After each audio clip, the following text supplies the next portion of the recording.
This should be information that underlines what we need to do to move this country forward.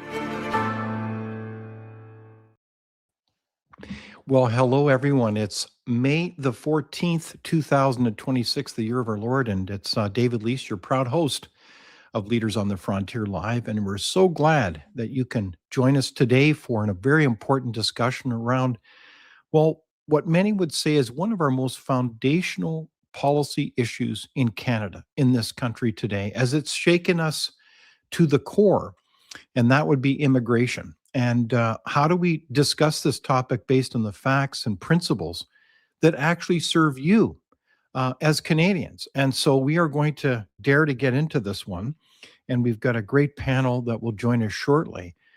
So stay tuned, and we really appreciate your comments, and we're so grateful for your participation. It means a lot to us. So I want to get into some comments and your feedback. Thank you to you both for this information, and that's from Bernice Cobb. And I believe that was also related to a comment, such a timely and critical public discussion that is simply not happening near enough. Thank you, Joseph Fournier. And that was regarding a response to an episode that we release every Tuesday. And this one was with the Honorable Ed Fast, the former Minister of Trade, and his reflections on policy in the area of trade and related items such as renewing our parliamentary democracy. So I encourage you to watch that if you haven't seen it to date. Other comments. Thank you for your very informative interview. I think as a British Columbian, hearing such succinct dialogue on the issue has confirmed many things for me. Unfortunately, I don't think any of them. Unfortunately, I don't like any of them, pardon me. Thank you, and that's from Trey. So keep the comments coming. We get thousands of them every month, and it means a lot to us. And we can't necessarily respond to everyone, obviously, but I just encourages me, certainly, and so many others, that people care about trying to improve this country.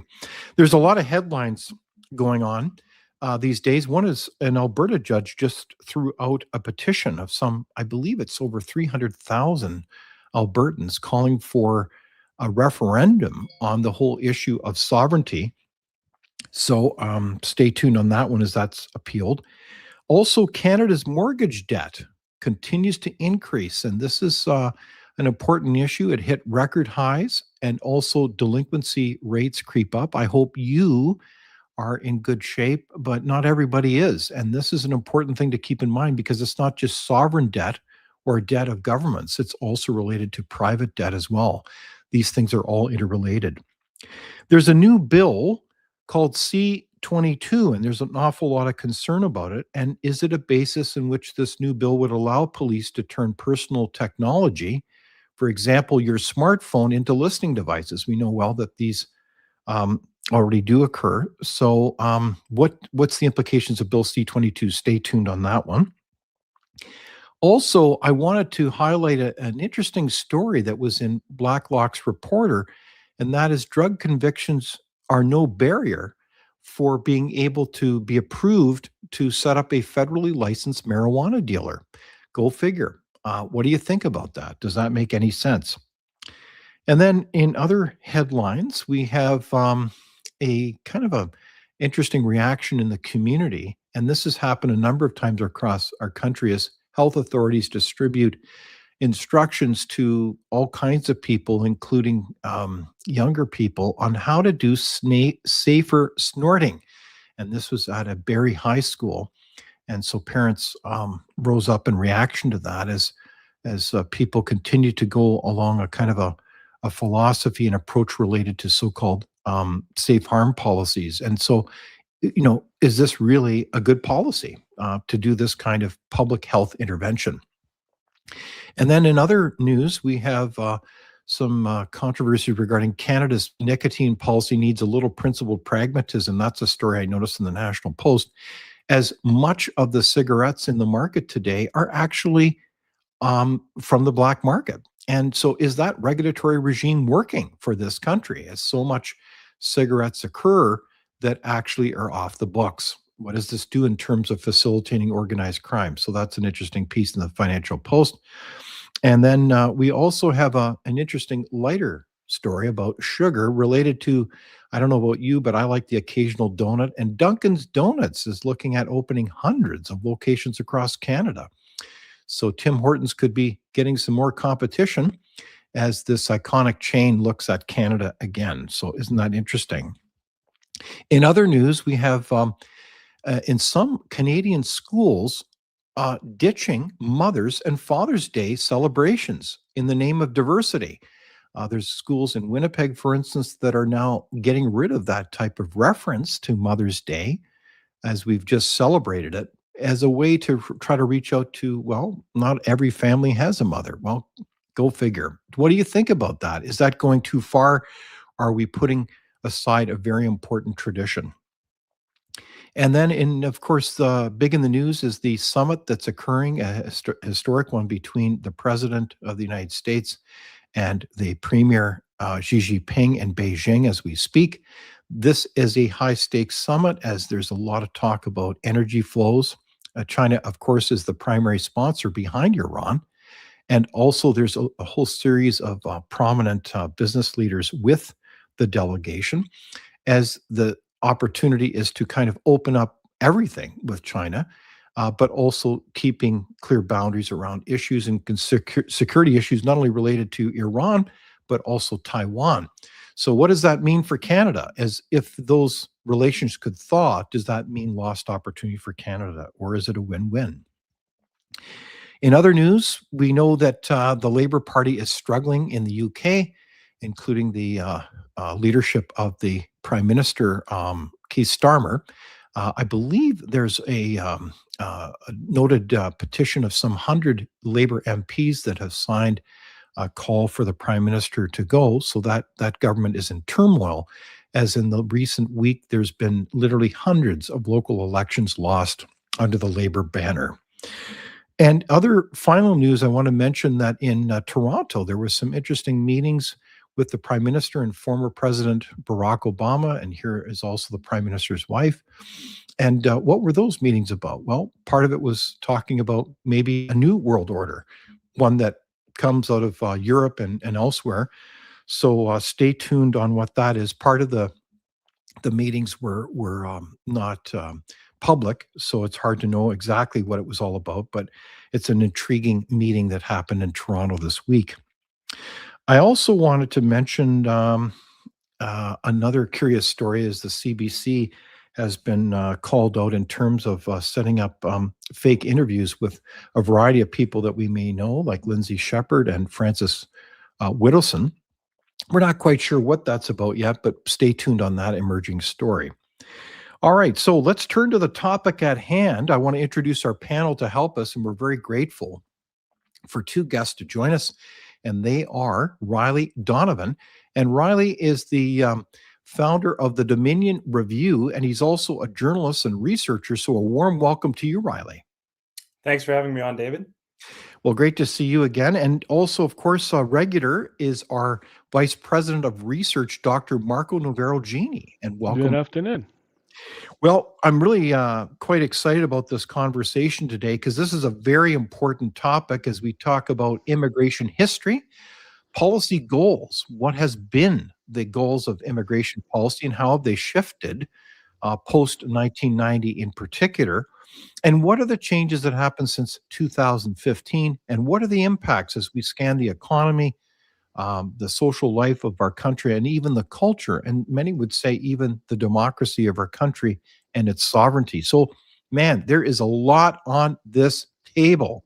And the comments are coming in fast and furious. And right off the bat, I want to go to an interesting poll, Madam Producer, that we put up regarding this topic as a foreshadow. And it's interesting, there was over 1,600 votes in this poll alone. And the question was, is Canada's immigration system out of control? That's certainly a strong question. And it was a resounding 98% said yes, 1% said no, and then another 1% said, I don't know. So I want to turn to Riley and then Marco. Do the results of that poll, and I don't claim it to be scientific, but by golly, that's a significant number of people voting. Were you surprised by that, Riley? No, not at all. I mean, for poll after poll for the last, I would say, 3, 4, 5 years, we've been seeing a dramatic shift against immigration in the country. And even the first immigration cut we had in 2024 with Justin Trudeau's government belatedly and reluctantly cutting immigration, we had 78% of the country in one poll. So, in other words, 8 in 10 people were saying that they supported that cut. And you see this over and over again in the opinion data now. So, no, I'm not surprised at all. Okay, so not surprised. What about you, Marco? I'd like to know who the 1% are. Okay. Because quite frankly, even among people who were supportive of the government changes, they are now backtracking and recognize that it was a significant mistake to have the influx flows that they permitted, and they think that the system is not working very well. Okay, so there you have it. What do you think?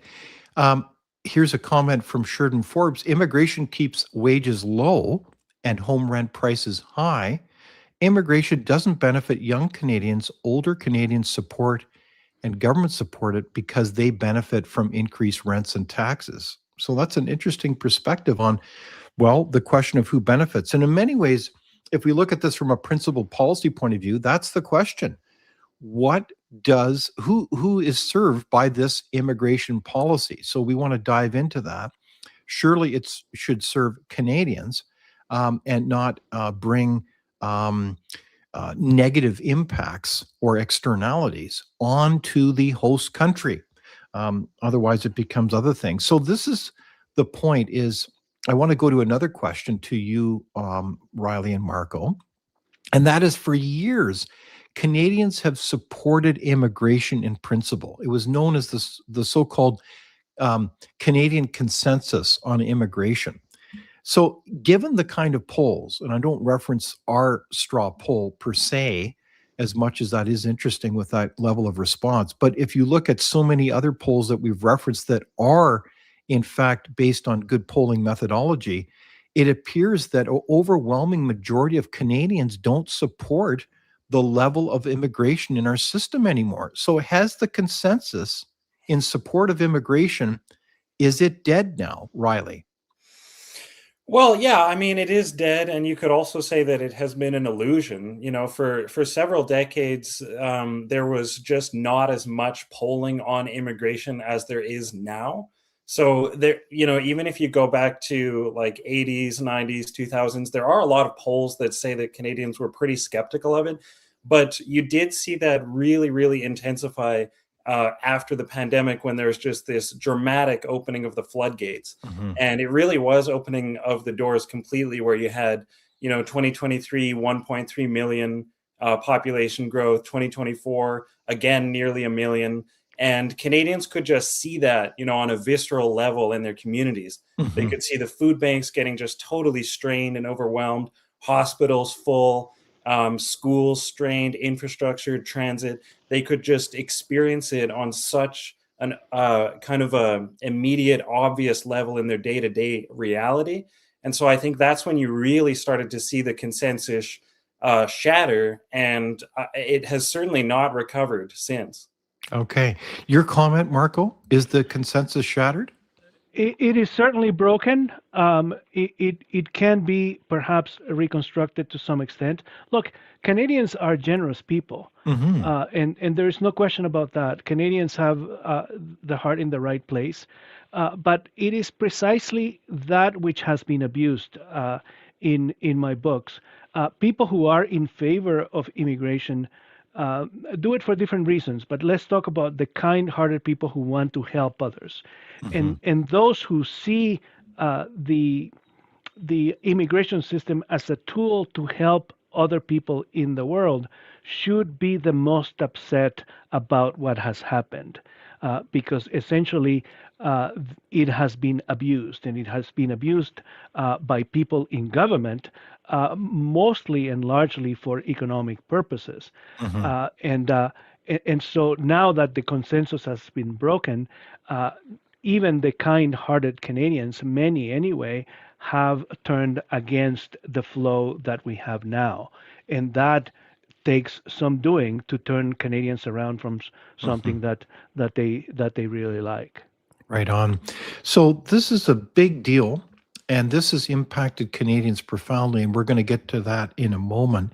But I want to ask you another related question. And what I'm finding, I find this more anecdotally. I think there is some research data on it when you look at opinions and cultural attitudes among Canadians.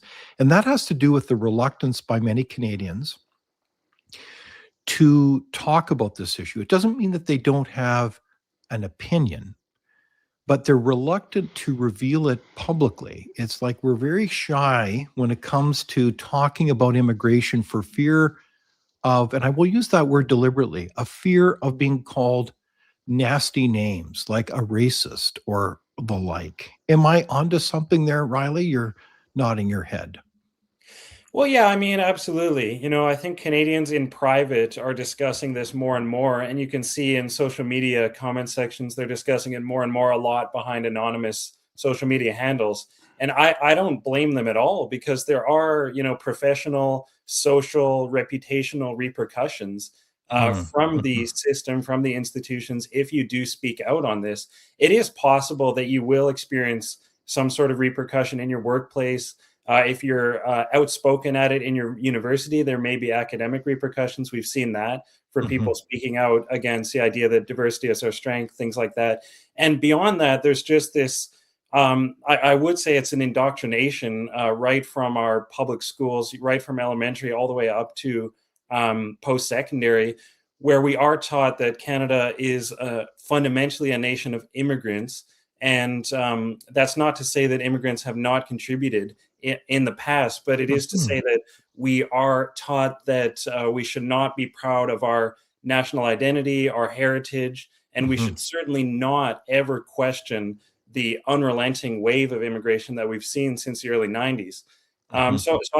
I really don't blame Canadians for being afraid to speak out, but then again, we do have to speak out if we are to ever reverse these trends. Indeed. Marco, your comment? Yeah, the phrase "nation of immigrants" keeps popping up and has always Mhm, popped up as a kind of way to buttress these things. But essentially, I think I would disagree slightly with Riley about blame, because I think in part we are to blame. Canadians are to blame because mm, we saw these changes and we saw government doing these things, and we accepted them and maybe reluctantly accepted them, mhm, and we should have had something to say about that.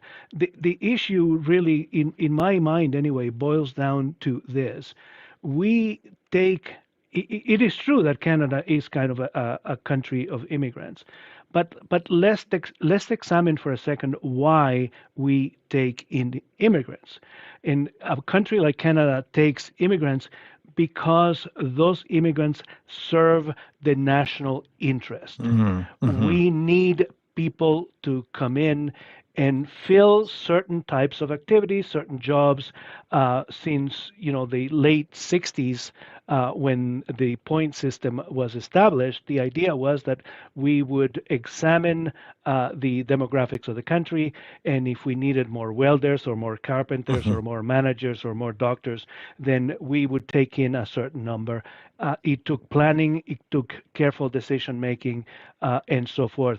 But the point was to serve the national interest. Now, there is an aspect of this that is symbiotic. When Canada took me in as a refugee, presumably they thought they took a chance on me that I might help the country someday, but that it was helping me. But there is that element that is symbiotic, that it mhm, must serve and help both parties. We mhm, no longer think that way. We think that the immigration system is just a charity component of our hearts, and we want to take the whole world entire into the country, open the doors and take everybody. First of all, we cannot take everybody. We couldn't possibly take mhm. everybody, and we need to get back to this idea that immigrants are welcome, but they are welcome when they come to serve the national interest. Indeed. Yeah, I think that's a great summary is what is the national interest? And so let's have a adult conversation here. We know that we are, to state the truism, a nation of immigrants. That's clear. But that is no excuse not to talk about what are the goals and how does this important public policy file be managed in the interests of Canadians, let alone the national interest. So let's dive into it, gentlemen. So I want to look at a slide here, and this has to do with the long history of immigration. We've got some ups and downs here, Riley. What does this say about the history of immigration? What are the takeaways from this? Well, look, I mean, if you look at that chart, very few Canadians see this chart. I don't believe that it's commonly taught in schools.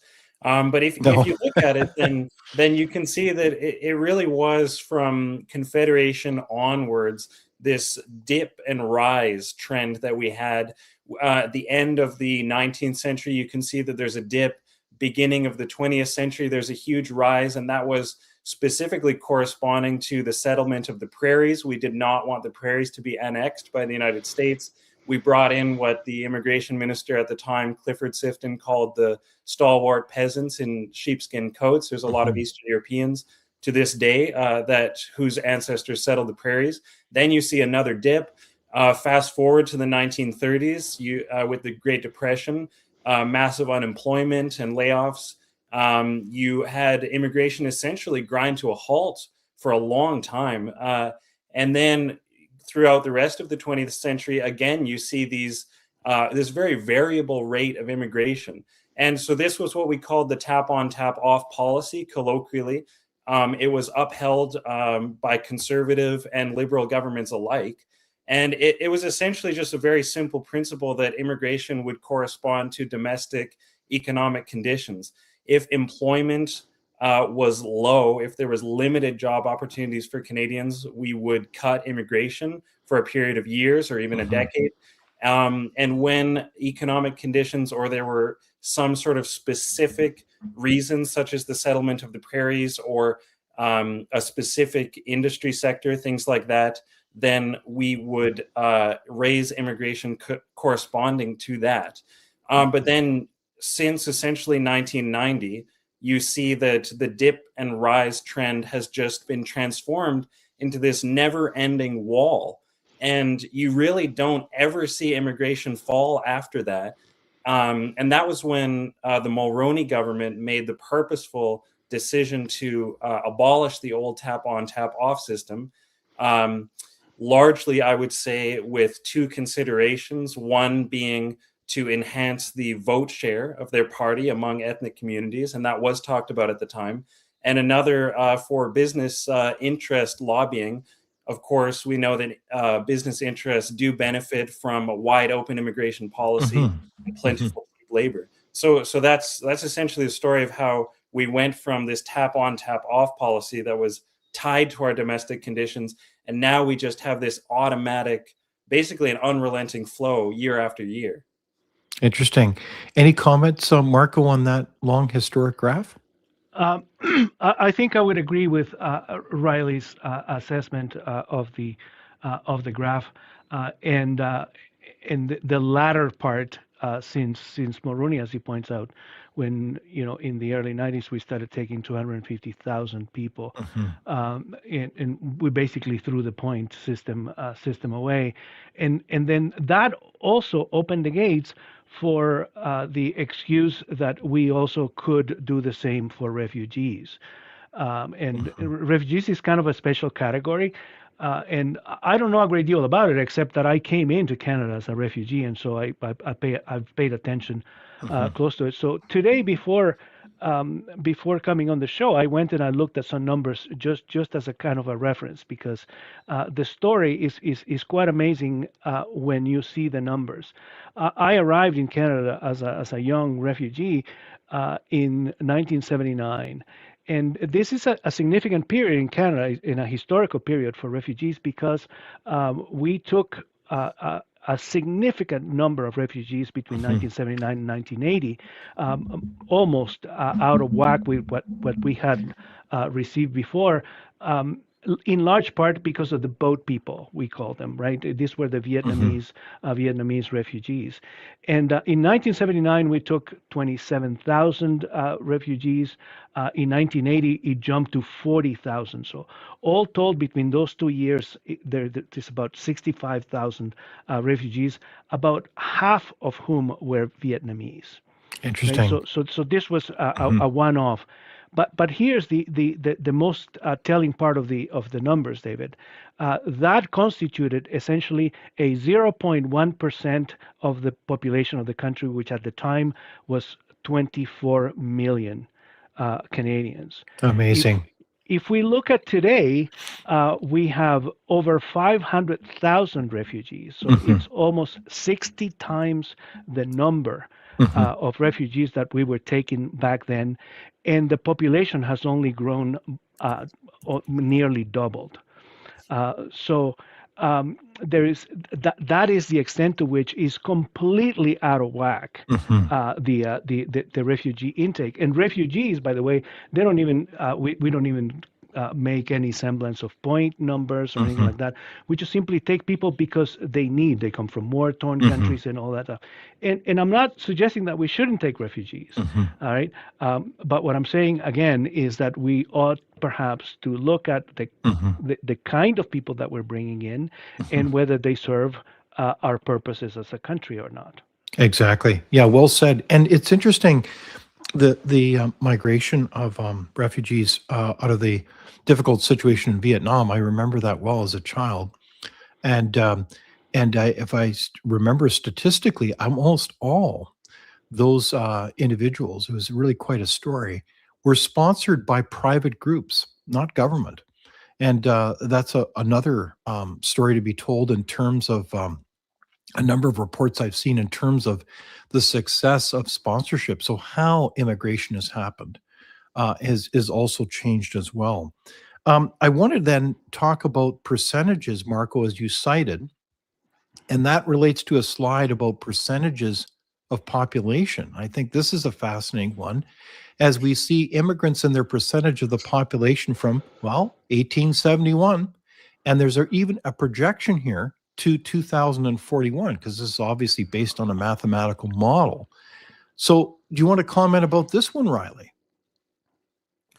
Well, yeah, sure. I mean, what you can see from that, I'm just looking at it now, but you can see that the percentage really didn't increase as a proportion of the total all that much. Obviously, it did increase from early 1900s, then to like the 1910s, but up until that, until the maybe the 70s, 80s, 90s, it really didn't increase all that much. But then ever since you had the end of the tap on, tap off, if you turn the tap on permanently, then of course the proportion will just permanently increase, especially with domestic birth rates fairly low, right? So then you have at the moment that's the 23% is based on the last census, so that's approaching 1 in 4 people in the country being born abroad. So now at the moment we're collecting the 2026 census, and probably, we don't know, but it's probably gone up by, let's say, 3 points. It could be 26, 27% even. It really is approaching the point where we're now inching up towards 1 in 3. Okay, Uh, just hold the presses here. That's a huge headline. You're saying right now we're over a quarter of people have never they weren't born in this country. well, as of 2021, certainly it was approaching 1 in 4. We Yes, don't know yet with the census, but we did see millions and millions of temporary residents enter since the pandemic. So right. we're not sure, but it probably is over 1 in 4. And like I said, if you just project that into the end of the decade and a few years after that, it's really not a far stretch to say that it's approaching 1 in 3. And Okay. if the tap is just on permanently and we have no public consideration of hitting the brakes, it would Mhm, naturally approach 1 and 2. It would naturally be 50% or more eventually mhm, if you just carry that logic forward. And what kind of country do you have at that point when there's really no demographic core of native born mhm, to assimilate into? mhm. Exactly. And at the same time, there's a lot of layers to this story. So I'll give you two of them quickly and we'll dive into them in a moment. And that has to do with the whole philosophy of immigration and what kind of identity we hold as a country. For the last number of years, we've heard the statement that we are a multicultural country. And some have even said as leadership that we are somehow a post-national country. How you have a unified country based on multiple identities, I don't know how that works, let alone for an individual. But what I do know is on top of the whole issue of people that are not foreign born, because that in itself is not necessarily an issue. The issue is whether they're going to integrate and become Canadian citizens. But what's curious about this is also the percentage of people that are not even citizens. They are temporary, period. And I think we've talked about this in Riley in the interview that we did a few weeks ago. And that is that historically, the percentage of parties that do not have Canadian citizenship or temporary are usually about 2%. And currently, it's upwards of 7, 8, even 9%. So this is a whole different territory that historically has never been seen in Canadian history. Is that a fair comment, Riley? Because I think I know you know these stats, right? Yeah, I believe it was approaching 7% at one point, and now there is an effort to reduce the total percentage, and it is inching downwards. We've just very, very recently, astonishingly, began to track the temporary resident departures, which is a lot of people were shocked, and they're saying, okay, wait, up until this point, we weren't tracking the departures. We weren't, and people who are in the immigration analyst space did know that, but the general public was pretty astonished to see that. Utterly laughable. And I think that came out of, in part, a significant Auditor General's report about the Department of Immigration. It was almost farcical. So anyways, Marco, do you have comments about this? Because I know that I can see your wheels turning here. Yeah, I mean, maybe this isn't the portion of the show where you want to talk about constitutions and economics and stuff like that. But there is a kind of serious jarring of the culture when you have so many people come in at once who are not tethered to the culture that contains it. And this is for several reasons. But the most important of which is that some of the most important aspects of our culture and our constitution are based on tradition. Yes. So we do not live in a culture where all the rules are written down and spelled out, to the comma and in each period. But we have these habits of heart and mind which form our constitution. And so when you and by the way, learning that those habits of heart and mind is possible. But it takes time, and you can't really find them in a book, or by and large, not really. And so what happens is that we have a significant number or a significant portion of the population that is just constitutionally, from that perspective, just floating there. And that has serious implications, because when the politicians violate the unwritten rules, the traditions, then the expectation in the Westminster system and what we inherited from Britain is that the citizens who are knowledgeable of the tradition will step up and defend it. But people who do not know it and ignore it, quite rightly, then cannot step up and defend it. Witness, for example, the active recruitment of opposition members from across the aisle, so that a minority government can transform itself into a majority government. That is technically allowed, as we have discussed, but it violates the principle in the Constitution that it is the House of Commons that essentially directs the government and not the other way around. Indeed. So it's a minor subtlety, if you will, but it's already changing the makeup of how we deal with constitutional issues in Ottawa and in other places. And that's just one example. I think that's a very good point. So I think this is very profound, that our Constitution is based on our traditions. It's imprinted in our culture. And so if you flood the zone with people that have no relationship to our culture, this is a very dangerous game in terms of changing and shifting the identity and the trajectory of the country. Is that an overstatement, Riley? Well, no, yeah, no, not at all. It's a very good point about our constitutional inheritance and how much of it is unwritten. And even on a very everyday level, you can see how, take something like food banks. So something like that. So it's nothing Mhm. really to do with constitution per se, but it's deep within our DNA that Mhm. these are these kind of extraordinary institutions which can only function on very high social trust. You cannot have a food Yeah, bank in most of the world. In most right. of like developing countries, that would not work. And so you have these kind of extraordinary things where people just donate surplus food if they Mhm. can afford it, knowing that if they or their loved ones or their community members ever get into a rough spot in their life, they can then go and collect Mhm. some of that food and hopefully pay it back Mhm. later when they're back on their feet. It Indeed. is, it seems kind of like a self-evident thing to us, but it's really Mhm. quite an astonishing social good. And we put that into jeopardy when we do see all of these videos just constantly circulating online about how a lot of temporary residents, international students, foreign workers, or permanent residents or citizens who are just incredibly newly arrived and who Mhm. are not under pressure to assimilate, they view that as essentially a store or a cache of free food that they can Free just food. access. They don't Mhm. really think very hard about Yeah. how it got there or what would happen if everybody just starts looting it. But so these are the kinds of social goods that we would lose and that we are losing if we lose that high trust that can really only function with very strict border controls.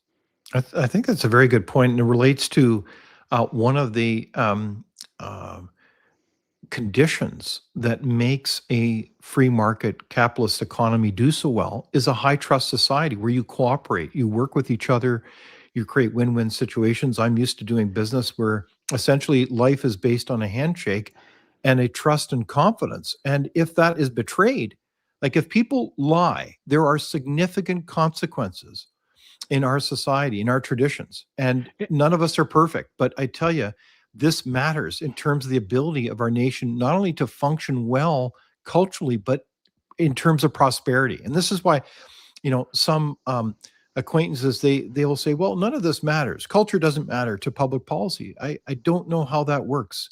Culture is truly upstream to public policy. Marco? And let me push Ryan's example just one step more because it is crucial.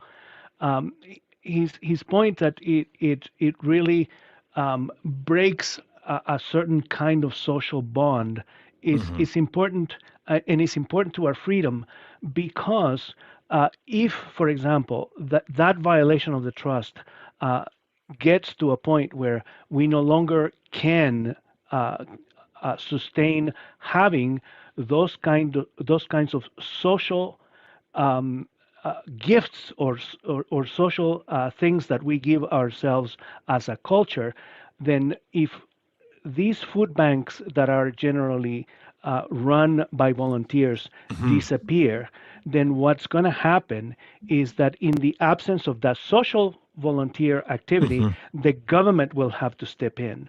And when the Ah. government steps in, then we become more dependent on the Hmm. largesse of government. Government grows even bigger, and we become less free to express ourselves in our volunteerism, and we also become less free because we depend more on the government. Isn't that interesting? So this stuff is all interrelated, and I'm having this profound conversation, I think, with Riley Donovan. He's the founder of the Dominion Review and also a journalist and researcher. And of course, with Vice President of Research at Frontier, Dr. Marco Navarro-Genie, about immigration. The comments keep coming in fast and furious. Um, it's interesting how there's a comment here: nonsense trust is earned, not given. Um, and you have even the comment there: scamming is rampant in Canada. So there's a lot of, I would characterize a lot of comments here have a kind of an edge. And this is, golly, this is not as Canadian as we'd like to believe it. We are. But I don't mean to make fun of the comments at all. I mean, this is a heartfelt issue. And hence the significant response of what is it, 1,600 parties responded to our straw poll. So let's keep the conversation moving along here. I want to look at a purple slide here, courtesy of our friends at the Fraser Institute, that kind of, I want to use this in a particular way. One, I want to use this to illustrate the change of immigration numbers from more recently. We've got them back to, what is it, 2000 at 466,000 in total. And then if we look at that little line there, it says 2015. And then more recently, it firing up, rocketing up is probably a better term on this graph, of over 2 million per annum. I mean, this is talk about flooding the zone. So that's the point number one on this graph. But the second one is the differentiation between purple and blue. So, Riley, can you explain the difference between those two colors as it relates to classifications of immigrants? Because there's different classifications or streams of immigration, and it's really important to understand this.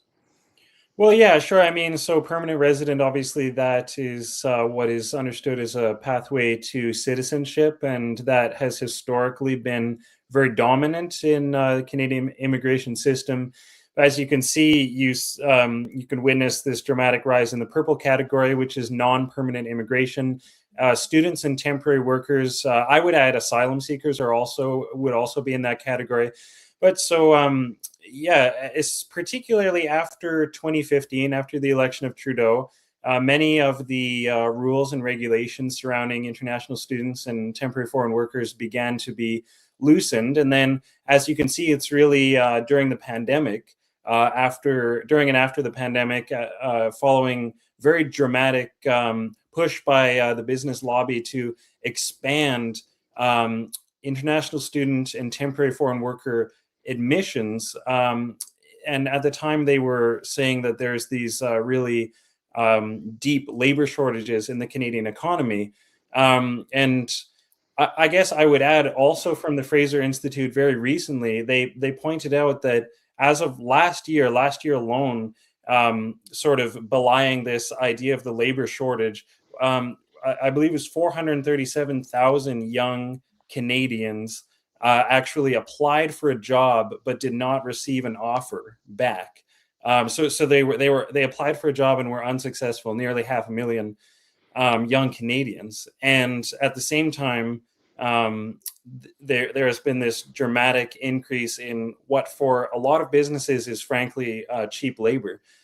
International students, for example, largely the increase in that stream was not because people just really wanted to come here and study or experience the culture. Sadly to say, they can work for a certain number of hours. At the height, I believe it was 40 hours per week, which is full-time work. And then following their graduation, they can receive a postgraduate work permit for up to 3 years. And following that, the ultimate hope for them is that they can become permanent residents. So a lot of streams have really become sort of backdoor work programs, essentially. Yeah. So in that case, I want to be very clear we don't miss the headline. You can see this in our day-to-day lives in so many chains. The fast food industry is an example. And I know personally of friends who own a number of restaurants who, are very concerned and frustrated with the inability to find staff. And, I grew up on working on farms by and large. So, I mean, I hear that in agriculture, and you can't generalize. You have to look at every industry.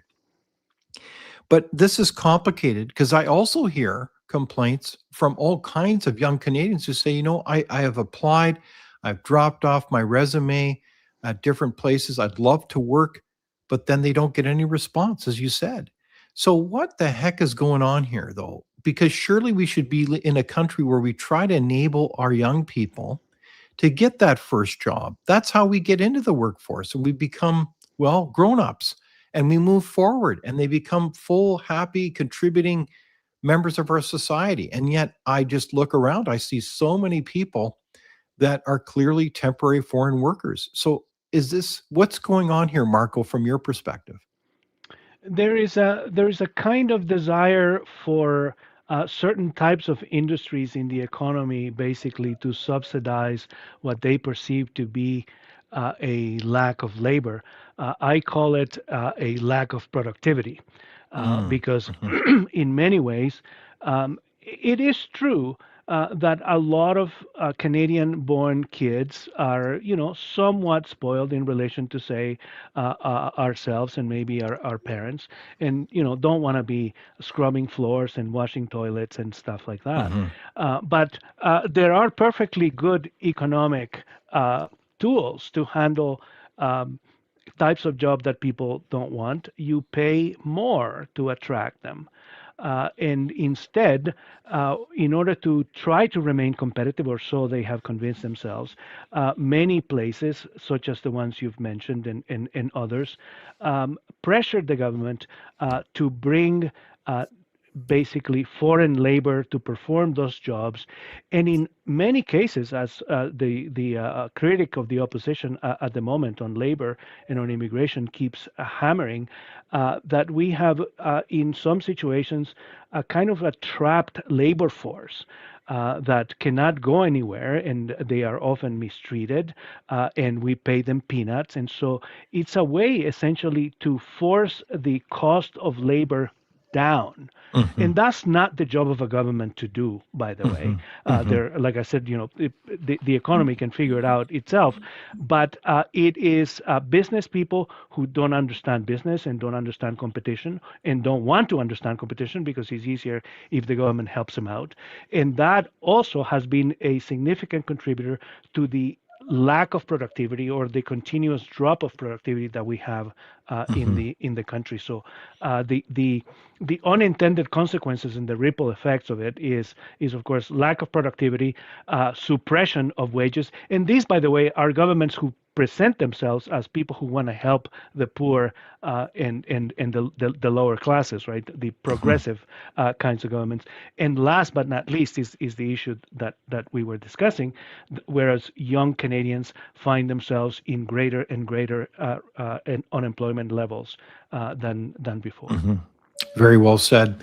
I'd like to underline this point with some interesting footnotes. Our youth unemployment rate is among the highest now in the last 20 years. Number two, it's interesting, Stats Canada admitted some 5 months ago that unemployment rates on First Nation reserves are not even taken into account in their roll up Right. of statistics. This is atrocious.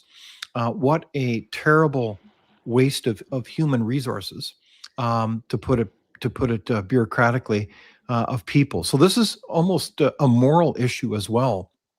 And then thirdly, you have this comment that you've alluded to, Marco, is it's like we're importing a whole class of serfs, or some would characterize them as slaves, as they work in their conditions, long hours, and they share apartments. I've seen the stats of so many conditions where people are bunked up 12 within um, modest spaces. What kind of life is this? And we're importing a kind of a different underclass that it begs serious policy questions, let alone moral questions. So, Riley, you were going to comment as well?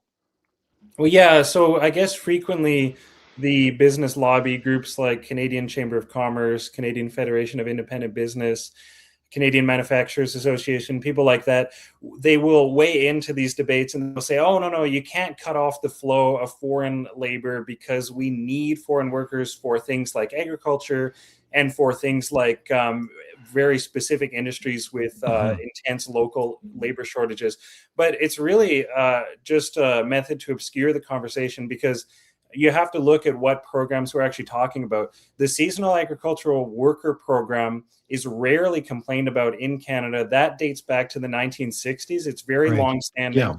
It Hmm. started out with Jamaicans being brought, I believe, to Hmm. Ontario to work on Yeah. specific areas. It's expanded somewhat. Those people generally go home after their contracts are That's done. right. They're Yeah. seasonal. So we're actually not talking about agriculture. The high skill foreign worker stream that began in the early 70s, I think 1973, and that was generally for specific things: mechanics, academics, engineers, things like that. We can talk about whether we really need that or whether that's disincentivizing businesses from just training and offering those opportunities. But really, most of the criticism has gone towards the low skill stream of the temporary foreign worker program, which began in 2002. And so that's the one where it was opened up to things like fast food, retail, shopping malls, Tim Hortons, as we all know. And it really has become just a surrogate for the local Canadian labor force. Mm-hmm. And then add on top of that the ability for international students to work after their during and after their graduation. Mm-hmm. And so that's those two streams are really what we're talking about. We're talking about this influx of low skill, low wage, cheap labor that really is disincentivizing businesses from just providing opportunities and training up young people and people of all ages who need to work. Yeah, no, Yeah, it's an interesting take. And I would say turning whatever version of the Canadian dream may be for these people into the Canadian nightmare. Right? Indeed. As a country, I think we should be ashamed of tolerating that kind of setup for foreigners. It doesn't matter that they're foreigners; they're human beings. Exactly. So one qualification is that, I mean, I know there's different classes here, right? So we've got immigrants that are going towards a permanent citizenship class. We have temporary workers. They come in different forms. One of them is, of course, also refugees or people seeking asylum. And I think there's different motivations here, and it's complicated. We've got parties who want cheap labor. There's parties who also want to make an ideological proposition. And I've met these people. They would say, as Canadians, there should be no borders. There should be open borders. Borders don't matter. Is that a factor in your mind that has helped driven this mess around just letting in a large number of people who just simply want to live in Canada because they don't believe borders are legitimate? Is there any truth to that argument, Marco? Borders are absolutely important, and in the age of international terrorism, they have become even more important than that. But there is one fundamental reason why Canadians should be fond of borders, and that is called the welfare state. We simply have developed over the last 7 decades or so what amounts to be or used to be one of the most robust welfare state systems on the planet. Yes. That makes many people want to come here, and there are billions of people on the planet who have no access to basic things like electricity and running water and whatnot. And if we don't have borders or we don't enforce the borders that we have, essentially, you would not. Why would you blame people by the boatload, quite literally, to risk life and limb to want to make it here in search of a better life because the doors are open? So that's problem number one. Problem number two, of course, as we have seen, is therefore that we have blown up completely now basic services like education and healthcare, and we can't find housing. And so we have created, I mean the governments who have allowed this, created these problems that were foreseeable, that didn't have to happen, but essentially created all these gigantic pressures on these particular systems of the welfare state, and now they have impaired it because there is no unlimited amount of dollars to pay for these things, and even if we had unlimited amount of dollars, we don't have enough people to keep doing it, right? You might remember the absurdity of a government minister who said that in order to increase the supply of housing, we need to bring more immigrants to build housing. You Right? got to be kidding. This is 3 years ago. And so we have lost the plot, I'm afraid. And from that perspective, this idea is idealistic, and Hmm. that's all you can say about that. But it is extremely dangerous Hmm. to the stability of the country and to the viability of the Hmm. country. Indeed. Well, and the irony is that the federal government's job, as per our constitution, is to mind the gates of immigration. And meanwhile, they open up the floodgates, and everybody else at the at the provincial and local government level are holding the can. They're the ones who have to really do the real work of dealing with this massive stream of immigration. But ultimately, it's the Canadians that pay the price now, Riley. Right? So, is this a kind of a I mean, this explains why there's such low support now for immigration, as we have, because Canadians have experienced these problems, these impacts, right?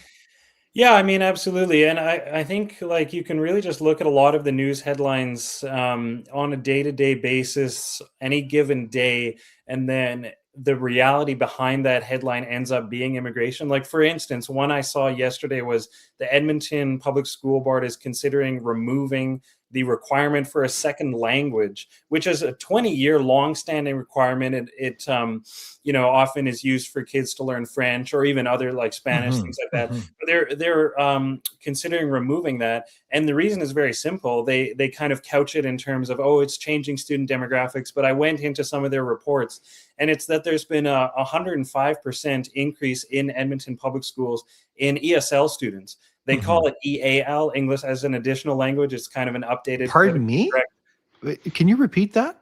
They which In the EAL, English Yeah, as an additional language. They don't want to say second language because you could have 3, 4, or 5 languages. that's the first one I've heard of that. That come on, that's Orwellian. You're just playing games in You order are, to you hide are. that. Yeah. Wow. Yeah, and so there's just been such a radical increase in Hmm. in people who can't even speak English in that school Yeah. board. So they're saying, okay, well, I mean, we can't have a requirement for a second language. These students are struggling to even become fluent in the native language. So you really do. I mean, it's being downloaded onto provinces, but even municipalities, Yeah. school boards, Right. water districts, everything like that. This immense growth.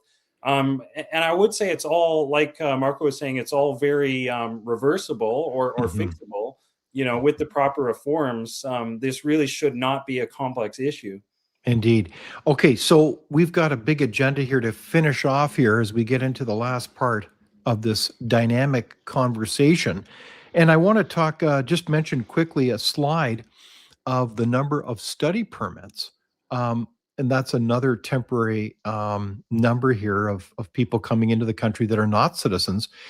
But this is, wow, these are a lot of big blue lines here. And you can see it's gone from relatively low levels back in 2000 of, say, 122,000, well over a million every year. And so we've had this phenomenon where it has been a massive industry as well of foreign study permits, temporary study permits. So people come in, they go to post secondaries in most cases, and I've seen this up close over the years. But people have really funded a lot of post secondaries with a lot of money, and now all of a sudden, as the government is throttling back on these numbers because of the backlash, you've got a lot of layoffs in the post secondary sector. So I just want to reference that as well, so that if people are wondering why is it that my local post secondary is laying off now hundreds of faculty and other employees? It's because of this throttling back of temporary student holders. So there's a debate now around that. So I want to get more into impacts because we've talked about the economic impacts. We've talked about all kinds of concerns related to culture and even democracy. I want to ask a little bit more about crime and costs. And let's just talk about cost briefly because there's a whole workup that we could present here about cost. But is this type of immigration, if we look at temporary um, parties coming into the country, they have full access to our education, healthcare systems, refugees. I mean, the examples are legendary. But what is this costing us as taxpayers as we look at this? Riley, do you want to go first? Well, sure. I mean, I think there needs to be some intensive study, and I'm not aware of a report that has tallied all of the costs. And I think Hmm. that should be done, because recently there was, I think it was Juno News that was Yeah, highlighting the Canada Child Benefits numbers that are being sent that's to right. temporary residents. That's over $1 billion. You have Yeah. asylum seekers specifically, and they, as we know from the debate around supplemental health care benefits, the Conservatives were proposing to end these Hmm. supplemental healthcare benefits, which are essentially things like physiotherapy that are not afforded Hmm. to Canadians, Yeah. free, Counseling. free Yeah. counseling, things like that, vision. And so, I mean, you have things like that. And obviously, all of the temporary residents, which we highlighted earlier, have reached roughly 7% of the population. Hmm. They are, of course, we would not turn them away from hospitals. So they Hmm. are accessing healthcare. They are accessing schools. There are several thousand births every year from temporary Hmm. residents, international students, and foreign workers. So that's a tax on our hospitals. Those babies get Canadian citizenship because we have birthright citizenship in this country. Hmm. And then those children are, of course, entitled to attend our schools. As we mentioned earlier, there's food banks. And then, of course, things that are a little bit harder to quantify, but things like transit, bridges, municipalities, water districts, sewer, all of these things, when you have a population growth that reached at its peak over 1 million per year, Hmm. everything has experienced massive stress. Indeed. So I didn't come up with a full workout on the costs because it is a little bit difficult to come to and it's complicated. But I do cite the Auditor General's report that was tabled. And I think that they certainly got into the measure of cost and they are very significant. But I think the irony to the Auditor General's report was the lack of resources to actually do proper statistical verification of enforcement across the board. And I think this is where the government doesn't seem to want to know what is going on in the system. And I thought that was a major flag by the Auditor General. So I want to just mention that for the record. And then about crime, I think the other admission that's come up on the horizon over the last year, there's been a number of admissions and documents that prove that at a federal level, we really don't do proper vetting for criminals coming into the country. And we've seen this realized in all kinds of behaviors by people who are not Canadian citizens but have free reign. I think the example of parties doing several hundred shakedowns, violent shakedowns of businesses across the country, particularly in the lower mainland in BC and Brampton, Ontario. So this is well documented. There's a lot of gang activity, and it relates to how easy it is coming into the country. Is that a fair comment, Riley? Yeah, absolutely. I mean, if you look at what's happening in Surrey, which is near me, or you can look at Brampton, but Surrey is especially kind of an astonishing case, because you do have this, what's been called an extortion crisis. You have the municipality asking for helicopters to deal with this. You Mhm. have these every few days now, it seems there's a new shooting. On a recent weekend, there Mhm. was something like 3 or 4 shootings in the Horrible. space of 24 hours. And these are, incredibly brutal, violent drive-by shootings, Mhm. arson, businesses and residences being targeted. And it has approached kind of a Wild West scenario, where a little while ago you had one of the residents who was encouraging everyone to arm themselves. And Mhm. you even had one household that returned fire on the extortionists. Mhm. So you really do have this extreme level of chaos Mhm. in these ethnic enclaves, with huge influxes of temporary residents. And when these people get rounded up, um, invariably they are international students, either current or on expired permits. And that speaks to the lack does speak to the lack of vetting, and it also speaks to the lack of enforcement and removal mechanisms for these millions of people that are present on our soil for when their permit expires. Mhm. And we really do have this creation of an illegal immigrant population on our soil. It's never really been a problem before. Historically, we've had illegal immigrants at perhaps 600,000, which is not really that high when you compare it to the United States, which is tens of millions. But here now, likely, if you count all of these expired permit holders, it is possibly in the millions. Okay, so so that's the other variable is we haven't even talked about illegal immigration in this country, which is significant. So the numbers you've seen in terms of research, and I've seen them as well, is well over 1 million, correct? Is that a fair comment, Riley? Yeah. Yeah, I mean, if you would count for expired permits and the amount of people who are not leaving. And are we deporting anyone in Canada? We are deporting people, but the number I believe is in the tens of thousands per year, and obviously these tend to be the more serious cases. We are it's very difficult because we had this influx of millions of people during the pandemic, all of whom came on permits that expire. They came on expiration dates, Yeah. but many of them, as it turns out, did not intend to leave. Yeah, exactly. So, Marco, I want to turn to you, and I apologize the amount of time. It's almost like this is such a complex issue. We could talk about it for at least another hour. But I want to turn to you, and that is the sense that we all know and celebrate, the history of immigration in this country, and in many ways. And it's so important to have good immigration. So the question I have to you is, I mean, you're a political scientist. Are we looking at this? We're looking at this at a lens from a kind of a rational policy point of view. Like there's economic rationales, there's reasons for humanitarian reasons for immigration, family reunification, a number of them. But are we looking at this almost too naively in the sense that this is where the politicization of this file has just gone on steroids, and it's really all about a political game to basically flood the zone of a country to shift its identity. Some would cynically say this is all part of a kind of an internationalist globalist agenda.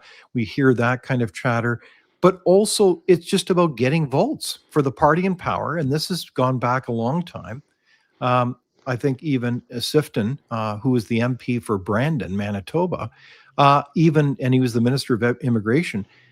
I mean, are we just kind of missing the whole mark here? That this is all about short-term politics and getting those votes so the people can remain in power. Yeah, let me pick up on I want to get to the core of your question, but let me pick up on something that Riley said that will bring me back to where we want to be. One of the issues that this kind of connects crime and the transformational culture and costs. In addition to what Riley was saying about all these sort of criminal activity, we have a transformation of the levels of tolerance in enforcement. That is a significant change in our culture. We have now, and we have witnessed it in the last couple of years, mobs of people roaming the streets of major cities in the country, calling for the cleansing and the killing of other people Indeed. Who are also Canadian. Yeah. And this is being done in the presence of police forces. Who are perfectly entitled to grab people for promotional hatred and rioting and all these things. But the politicians are directing, and they say that they don't, but they are directing the enforcers not to enforce. And so we have a problem that essentially changes the culture, that increases costs, that increases crime, increases fear among certain people, the populations that are targeted. And so it's what we are witnessing also is which we used to be very careful about in this country, is the importation of other people's problems and other people's hatreds. They're conflicts. Right? They're conflicts, right? But the paradox is that if you point these things out, then you are a hateful racist. So you see the play there, right? That we have normalized ancient hatreds that come from somewhere else, and when you point it out, you happen to be the hateful one. And so, all that said, brings me back to the point of votes. we know for a fact that this is being done, and that there are even attempts at directing people in certain particular areas, which is a kind of informal gerrymandering, if you will, by sort of pushing people in certain spots to change the makeup of the population. And of course, we also know that now it's possible to become Canadian citizen at the drop of a hat. Right? We should talk about this because of Denmark and Sweden and et cetera, et cetera. But basically, these people get given their citizenship in record numbers and at record times. So there is no reason, there is no expectation that they should essentially spend enough time here to learn about the political traditions. That, for example, we don't knife our opponents just because they have different opinions, and we don't beat up our wives, and all these things that we used to take for granted in the country, right? And all for a handful of votes and maintaining oneself in power. All right. So there you have it. There's an analysis there that we all need to open our eyes up and call this out and say, is this a policy that serves Canadians or someone else? And what are the risks associated with it? As Toronto police officers hand out, again, going back to donuts to people undertaking protests that call for violence. Really, I mean, it's just remarkable. So let's turn to wrap this segment up here with solutions. If we bring up a bit of a summary around solutions, we know that we've alluded to a number of them. One would be to re-implement, instead of an ever-increasing escalation of immigration numbers, maybe it's time to turn off the tap. What about changing the incentives? Instead of offering all kinds of birthing opportunities for people that are non-citizens, maybe that should not be incentivized. What about the vision for integration in this country versus the bizarre notion of multiculturalism? And then we have the whole challenge of what does it mean to be a citizen in this country? Riley, do you want to go first in terms of your comments about what are the policy solutions that we need to get on with the program to get immigration back on track? And by the way, the comments from Victoria are yes, yes, and yes. Thank you for that concise response. Thank you. Riley? Yeah, no, absolutely. Yeah. Well, I go quickly, but yeah, we do. So tap on, tap off. We have not seen a political candidate in this country run on that yet. We saw, for example, Poilievre running on, I believe he was going to cut it to 250,000 a year, which is the Harper level. So it's somewhat of a backtrack of our current levels. That's for permanent residents. But we have not, that would still be an admission that we should just be continuing this unrelenting flow and not vary it from year to year based on domestic conditions. So that's number one. We need to have political candidates. We need to pressure people in power to say, yeah, we actually do need to think about restoring the tap on, tap off policy. That worked from Confederation to 1990. I think we need it back now. And changing incentives, absolutely. International students, just cut off their ability to work. It's very simple. Cut off their ability to work during and after graduation and eliminate all pathways for permanent residency for that stream. Then you will get back to the original numbers, which were in the early 2000s, maybe 100,000. These will be largely people who come here to study, have some kind of cultural and academic exchange in our universities, return home with fond associations for Canada, and become part of the elite in their own country and build up their own country. For asylum seekers, a major increase in asylum seekers. Again, I'll just say quickly what has been done in countries like Denmark and the United Kingdom is to simply cut off the opportunity for asylum seekers to obtain permanent residency. There is no reason why asylum seekers who are coming to a country based on dangerous conditions in their own nation should be on an immediate track to citizenship. The UK has just put in a 20-year requirement for residency for asylum seekers. It's a very reasonable requirement that Canada could also implement. We are already doing this for Ukrainians. Ukrainians are coming in on this special visa where they will actually be expected, they are expected to go back to Ukraine after the Russian invasion, God willing, stops. And it makes a lot of sense because their country needs them to rebuild. It's the same Mhm. thing for every country. Mm. So, I mean, just simple things like that. And one more would be, we were talking about birthright citizenship. Okay, well, they're having this very intense constitutional battle in the United States over ending birthright citizenship. In Canada, we could do it in a single day. We could do it we have no constitutional issues with it. It's not in any constitutional documents. We could just amend to the Citizenship Act. All of this is very simple. It just takes political will, and I would say Canadians should really be pressuring for these solutions. Okay, so well done summary, Riley Donovan, and also encouragement to all of us to speak up. Marco, any of your comments about policy solutions?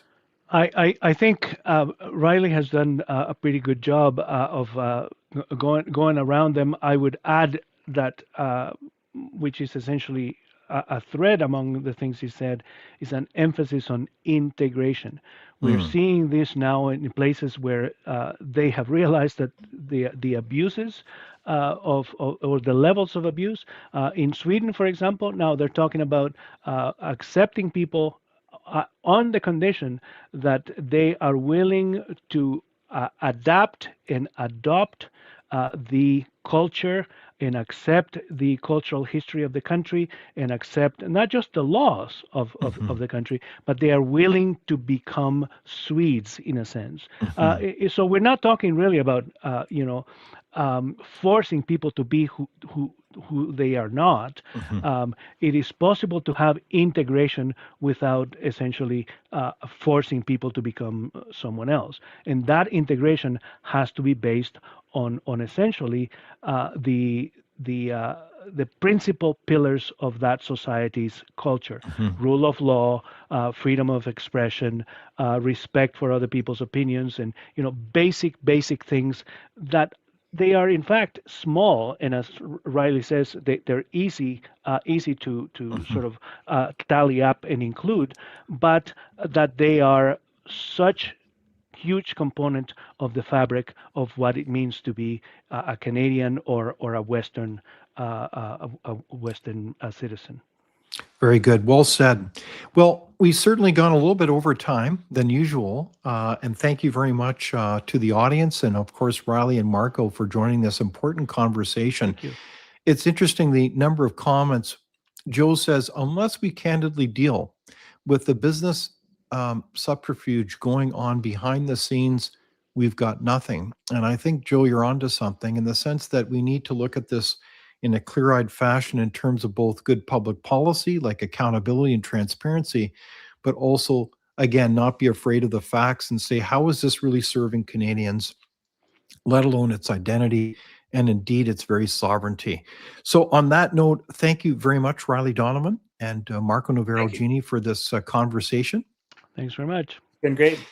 And on that note, thank you very much to our audience, and be sure to join us next week. And of course, we're grateful for your comments to our guests, and of course, MCA Media and our producer, Lorraine, and to you.